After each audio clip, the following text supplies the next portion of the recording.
नमस्ते बच्चों, आज की इस वीडियो में ब्रिज कोर्स 2026-27 कक्षा 9वीं विज्ञान की विद्यार्थी कार्य पुस्तिका के सप्ताह 2 के कार्य को कंप्लीट करेंगे। सप्ताह 2 में जो भी आपको प्रश्न दिए हैं उन सभी प्रश्नों का उत्तर आपको इस वीडियो में बताया जाएगा।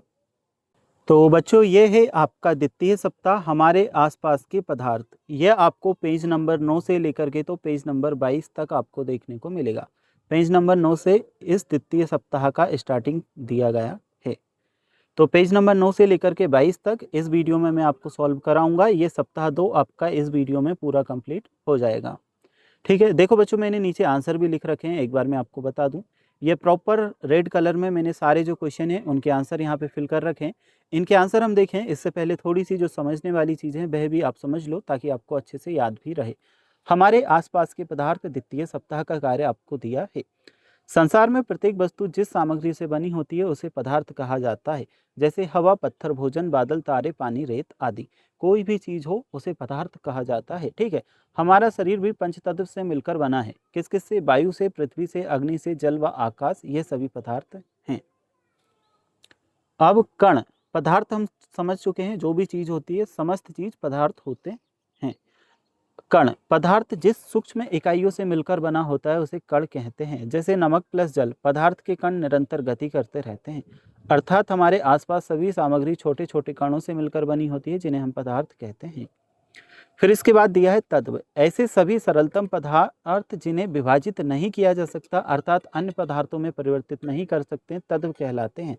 जैसे धातु, अधातु, उपधातु। ठीक है। परमाणु किसी तत्व का सबसे छोटा भाग परमाणु कहलाता है। इसे विभाजित नहीं किया जा सकता, HCN। ठीक है। कैन नॉट कट, रदरफोर्ड ने इसका नियम दिया है।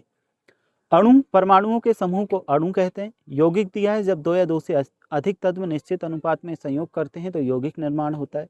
मिश्रण की भी परिभाषा दी है, जब दो या दो से अधिक पदार्थों को किसी भी अनुपात में मिलाते हैं तो मिश्रण का निर्माण होता है। समांगी और विषमांगी दो तरह के मिश्रण यहाँ पे बताए हैं। पृथक्करण का भी दिया है। क्रियाकलाप, विलयन, विलय, विलायक, ये सभी चीज़ें बच्चों हमें यहाँ पर दी हैं।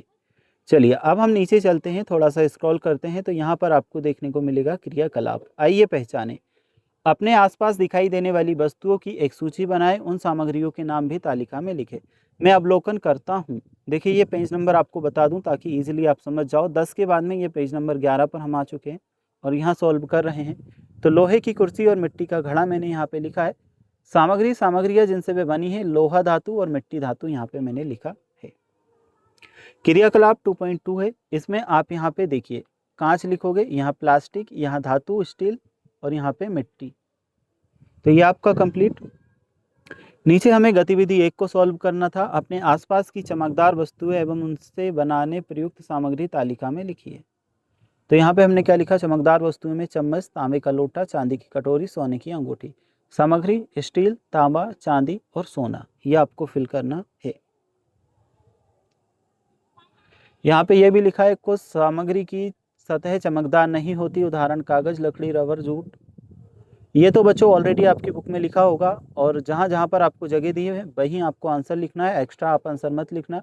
ये हाईलाइट मैंने आपको समझाने के लिए भी कुछ चीज़ें एक्स्ट्रा कर दी हैं। ठीक है, बाकी जहाँ पे आपको आंसर के लिए जगह दी है वहाँ आपको आंसर लिखना है।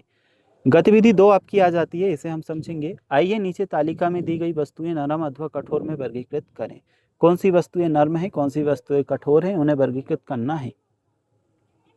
ईंट कठोर होती है, सामग्री मिट्टी से बनी होती है। तकिया नर्म होता है, कपड़े से बना होता है।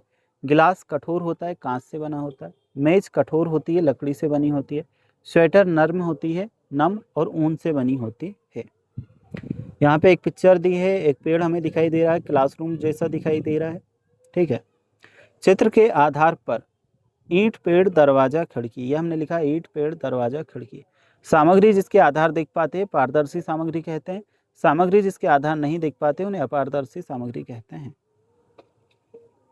गतिविधि 3 हमें दी है, दी गई वस्तु को पारदर्शी, पारभासी एवं अपारदर्शी में वर्गीकृत करें। तो ये कांच का गिलास पारदर्शी है, वाटर पेपर पारभासी है और रबड़ अपारदर्शी है। ऐसे ही फ्रॉस्टेड कांच पारभासी है, लकड़ी का बोर्ड अपारदर्शी है, खिड़की का कांच पारदर्शी है। अगला है पारदर्शी, पारभासी, अपारदर्शी, यह हमें बताना है। तो कांच का गिलास पारदर्शी में आएगा, खिड़की का कांच पारदर्शी में आएगा। वाटर पेपर पारभासी में आएगा, फ्रॉस्टेड कांच पारभासी में है। रबड़ और लकड़ी का बोर्ड अपारदर्शी में आएगा। चित्र को देखें, यहाँ पे हमें पानी और नमक का घोल दिया है। जल में घुलनशील है और जल में अघुलनशील। पानी और रेत जल में अघुलनशील है, ये पानी और रेत है। तो देखिए ये हम सॉल्व कर रहे थे, एक साइड पानी और नमक है, दूसरी साइड पानी और रेत है। पानी और नमक जल में घुलनशील है और पानी और रेत जल में अघुलनशील है। तो ये तो चीज़ें हमें दी हैं। चलिए नीचे हम चलेंगे। गतिविधि 4 हमें दी है, इसे हम सॉल्व करेंगे। आइए तालिका में दी गई सामग्री को घुलनशील अथवा अघुलनशील में वर्गीकृत करते हैं। क्रमांक दिए हैं, सामग्री दी है, घुलनशील और अघुलनशील दी हैं। चीनी घुलनशील है क्योंकि पानी में हम डालते हैं कुछ देर में घुल जाती है। नमक घुलनशील है, सब्जी में हम डालते हैं कुछ देर में घुल जाता है। चौक पाउडर अघुलनशील है, रेत अघुलनशील है, लकड़ी का बुरादा अघुलनशील है। तो ये हमने लिख भी दिया है, इसी तरह से आपको लिख लेना है। यहाँ पे भौतिक परिवर्तन, रासायनिक परिवर्तन का अर्थ भी समझाया है, इसे थोड़ा सा आप समझ लेना। देखिए परिवर्तन, एक पदार्थ का दूसरे पदार्थ में बदलना ही परिवर्तन कहलाता है, जैसे दूध का दही में बदलना। भौतिक परिवर्तन किसे कहते हैं? इसमें कोई नया पदार्थ नहीं बनता, बल्कि पदार्थ की अवस्था, आकार या रूप बदल जाता है। उदाहरण, जल का बर्फ में बदलना या जल का उबलना। ठीक है, इसकी अवस्था बदलती है और कुछ नहीं बदलता। रासायनिक परिवर्तन, इसमें कोई नए गुण वाले पदार्थ का निर्माण होता है, जैसे दूध के बाद में दही बन जाना। अब दूध तो नॉर्मल होता है, लेकिन दही बनता जब खट्टा हो जाता है। द्रव्य के उदाहरण समझकर इन्हें पृथक पृथक कीजिए। तो जल, रेत, दूध, चना, कंकड़, तेल, गेहूं, शक्कर, नमक, दही, यह हमें दिए हैं। ठीक है, तत्वों, यौगिक मिश्रण व अणु का पृथक्करण कीजिए, तो यह हमें दिया है। अब यहाँ पे बच्चों आपको करना है, ऊपर तो मैंने हाईलाइट सिर्फ आपको समझाने के लिए किया था, यहाँ से आपको आंसर लिखना है। पदार्थ और विधि का नाम हमें बताना है पृथक्करण की। गेहूं का भूसा छानना विधि द्वारा या उड़ाना विधि द्वारा। ठीक है, दूध से दही रासायनिक परिवर्तन जमाना। नमक व बालू का विलयन बाष्पीकरण के द्वारा। पत्थर के मिश्रण से लोहा चुंबक द्वारा पृथक्करण। चाय से चाय की पत्ती छानना यानी कि निस्पंदन विधि हम कहते हैं।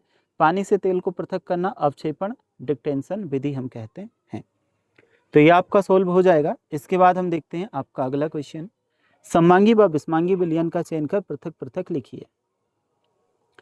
तो यहाँ पे बच्चों थोड़ी सी चीज़ें ऊपर नीचे हुई है, मैं आपको समझा दूंगा, अभी आप लिखना मत, मैं जैसे जैसे बताऊं वैसे ही आपको लिखना है। ठीक है, पानी प्लस नमक, तो यहाँ पे नमक विलेय है और विलायक पानी है। तो ये बच्चों मैंने डबल डबल लिख दिया है। क्या करना है, इस बॉक्स को आपको देखो, इस नमक और इस पानी को आपको कट करना है। पानी प्लस बालू, तो ये आपका बालू ऊपर लिख लेना है यहाँ। ठीक है, बालू विलेय है और विलायक क्या है, पानी है। इन तीनों बॉक्स में आपका पानी ही आएगा, तो ये तो आपका सही है। बालू को आपको यहाँ लिख लेना है और शक्कर को आपको एक ऊपर और नींबू का रस एक ऊपर। ठीक है, थोड़ा सा क्या हुआ है कि सब कुछ सही लिखा है, बस जो नमक है ये मैंने एक्स्ट्रा लिख दिया है और बालू आपका यहाँ लिखा था, शक्कर आपका यहाँ आता और नींबू का रस आपका यहाँ आता। तो एक बॉक्स नीचे हो गए हैं, एक बॉक्स आपको ऊपर लिख लेना है, बाकी सब कुछ सही है। इधर तो आपका पानी ही आएगा तीनों बॉक्स में। भौतिक एवं रासायनिक परिवर्तन का चयन कीजिए। लोहे में जंग लगना, लोहे में जंग लगना बच्चों रासायनिक परिवर्तन है। दूध से दही का बनना रासायनिक परिवर्तन है। जल का बर्फ में बदलना भौतिक परिवर्तन है। भोजन का पाचन रासायनिक परिवर्तन है। कागज का जलना रासायनिक परिवर्तन है। बर्फ का पिघलना भौतिक परिवर्तन है। इसके बाद जल का वाष्पन भौतिक परिवर्तन है। श्वसन रासायनिक परिवर्तन है। ठोस, द्रव, कोलाइड व गैस का चयन कीजिए। तो इसमें ठोस, द्रव, कोलाइड व गैस हमें बताना है। चना ठोस है, बालू ठोस है, नमक क्या है आपका कोलाइड, दही क्या है आपका द्रव, दूध द्रव है, जल द्रव है, तेल द्रव है, गांध और पत्थर, पत्थर आपका ठोस में आएगा, ये आपका कोलाइड में आएगा। ठीक है, विलयन के प्रमुख दो घटक विलायक व विलेय होते हैं, तो यहाँ पे हमने लिखा विलेय। नेक्स्ट, विलयन का प्रमुख उदाहरण है चाय। सांद्र विलयन का प्रमुख उदाहरण है शक्कर का घोल। अब है भौतिक एवं रासायनिक परिवर्तन, इसे हम देखेंगे। तो यहाँ पे कुछ चीज़ें हमें दी हैं, इन्हें हम स्किप करते हैं। एक तालिका दी है, कार्यपत्रक नंबर 1 हमें दिया है। निम्नलिखित प्रक्रियाओं के अंतर्गत होने वाले परिवर्तन को भौतिक अथवा रासायनिक परिवर्तन के रूप में वर्गीकृत कीजिए। प्रकाश संश्लेषण, यह हमारा रासायनिक परिवर्तन है। जल में शक्कर घोलना, यह हमारा भौतिक परिवर्तन है। कोयले को जलाना, यह हमारा रासायनिक परिवर्तन है। मोम का पिघलना भौतिक परिवर्तन है। भोजन का पाचन रासायनिक परिवर्तन है। एल्यूमिनियम टुकड़े को पीटकर उसका पतला पत्र बनाना भौतिक परिवर्तन है। अब है कार्यपत्रक नंबर 2। निम्नलिखित कथन के सत्य अथवा असत्य चुनिए। पहला है, लकड़ी के लट्ठे को टुकड़ों में काटना एक रासायनिक परिवर्तन है, असत्य आएगा। पत्तियों से खाद का बनना एक भौतिक परिवर्तन है, असत्य आएगा। जस्ते लिपित लोहे के पाइप में आसानी से जंग नहीं लगती, सत्य है। भाप का संघनन रासायनिक परिवर्तन नहीं है, यह भी आपका सत्य है। कार्यपत्रक नंबर 3 हमें दिया है, जोड़ी हमें बनानी है। किस तरह से बनाएंगे, चलो मैं आपको बताता हूँ। बड़े क्रिस्टल मिस्री के होते हैं, ठीक है। लोहे पर जस्ते की परत चढ़ाना, इसे यसद लेपन कहा जाता है। दूध का खट्टा होना रासायनिक परिवर्तन है। आसरन आशमाइड, इसे आप मैच करेंगे जंग से। अगला है पानी में नमक घोलना, यह हमारा होगा भौतिक परिवर्तन। फिर है हमारे पास में कार्बन डाइऑक्साइड, चूने के पानी का दूधिया होना। तो जिस तरह से मैंने मैच किया है वहीं आपको मैच करना है, देख करके ठीक से। अब हमारे पास आ जाता है कार्यपत्रक नंबर 4, इसे हम सॉल्व करते हैं। निम्नलिखित कथन यदि सही है तो सत्य अथवा गलत है तो असत्य लिखिए। नाइट्रिक अम्ल नीले लिटमस को लाल कर देता है, यह हमारा सत्य है। नेक्स्ट है हमारे पास सोडियम हाइड्रोक्साइड और हाइड्रोक्लोरिक अम्ल एक दूसरे उदासीन करके लवण और जल बनाते हैं, ये भी हमारा सत्य है। सोडियम हाइड्रोक्साइड नीले लिटमस को लाल कर देता है, यह हमारा असत्य है। सूचक वह पदार्थ है जो अम्लीय और क्षारकीय विलयनों में भिन्न रंग देता है, यह हमारा सत्य है। अब है कार्यपत्रक नंबर 5, सही विकल्प चुनिए। निम्नलिखित में से कौन सा भौतिक परिवर्तन है। चौथा आएगा जल को उबालना। नेक्स्ट है एक रासायनिक परिवर्तन में सम्मिलित होता है, इसमें आएगा हमारा चौथा उपरोक्त सभी।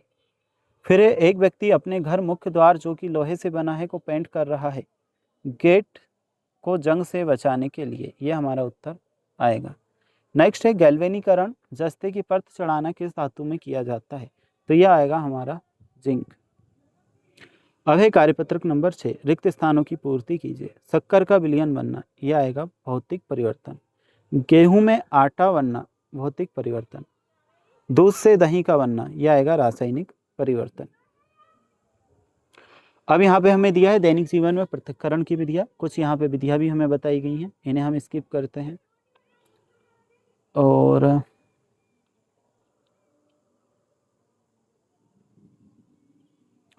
यहाँ तक हमें दिए हैं, ये कुछ इस तरह से, ठीक है, ये आप देख लेना ठीक से। तो ये आपका कंप्लीट हो चुका है बच्चों। यहाँ पर हम सारे जो प्रश्न हैं इनके आंसर कंप्लीट कर चुके हैं। अगर इसके आगे देखें तो अध्याय 3 आप मतलब सप्ताह 3 का कार्य आपका आ जाता है भौतिक राशियाँ। बाकी इस वीडियो में हम सप्ताह 2 के कार्य तक को सॉल्व कर चुके हैं। इसके बाद के पहले के या किसी और सब्जेक्ट का कंप्लीट सॉल्यूशन अगर आपको देखना है तो इसी वीडियो के डिस्क्रिप्शन बॉक्स में आपको लिंक मिल जाएगा, या हमारे चैनल पे प्लेलिस्ट में जाकर के आप सारे वीडियोस को देख सकते हैं।